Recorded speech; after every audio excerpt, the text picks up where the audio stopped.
This program is brought to you by realestate.com.au, Australia's #1 address in property. With more properties for sale than anywhere else, we make it easier. Let's go now to the weekend's auctions update with realestate.com. Nationally, the clearance rate was 47.5%. Starting in Sydney, there was a clearance rate of 45.4%, and another 1,399 properties were sold privately. Melbourne had a clearance rate of 54.8%. Additionally, another 972 properties were sold privately. Brisbane had a clearance rate of 39.4%. Additionally, there was another 1,150 private sales. Adelaide had a clearance rate of 58.3%. Another 316 properties were sold through private treaty. Lastly, Canberra had a clearance rate of 55% and 63 private sales. Well, let's bring in Anne Flaherty, Economist with REA Group. Anne, thanks for your time today. The auction clearance rates seem to be getting pretty low at the moment. What are the main factors causing the clearance rates to fall below 50%? Yeah, well, a sub 50% clearance rate is pretty unusual over the last 2 years where it's been really quite high. It's one of the lowest clearance rates we've seen in quite some time. I think what we're seeing is that a lot of would-be buyers are quite spooked by current market conditions. You know, if we look back 12 months ago, no one expected interest rates would have risen so soon and by so much so quickly. Add to that the cost of living pressures and decreasing consumer sentiment, and there are a lot of factors that could be making buyers nervous.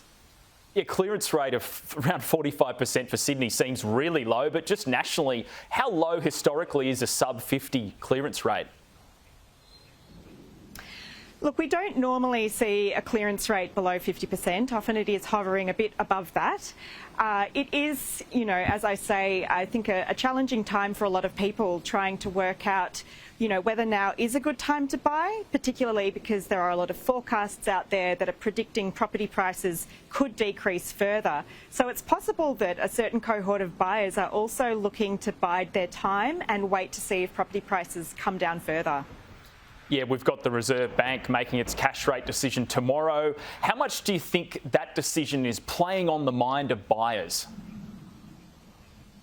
Well, I think overwhelmingly most people do predict that the interest rates will be increased again tomorrow.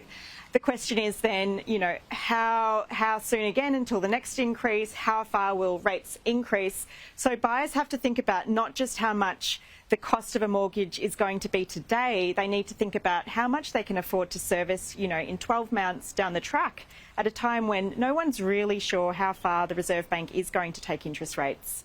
Yeah, rates continue to keep rising, and we're seeing fixed mortgages actually being lifted sharply by some of the banks last week. So it's also a case buyers simply can't afford to borrow as much as they did before. So is that perhaps making the bidding for properties at auction a little bit less fierce at the moment? Yeah, absolutely. Look, if you know, people aren't able to borrow as much as they were previously, they've got less to spend on a property. So for some buyers, that might mean adjusting their expectations down, which could reduce some of that demand in the market as well. Oh, well, Anne Flaherty, Economist at REA Group, thanks for coming on the program today. My pleasure.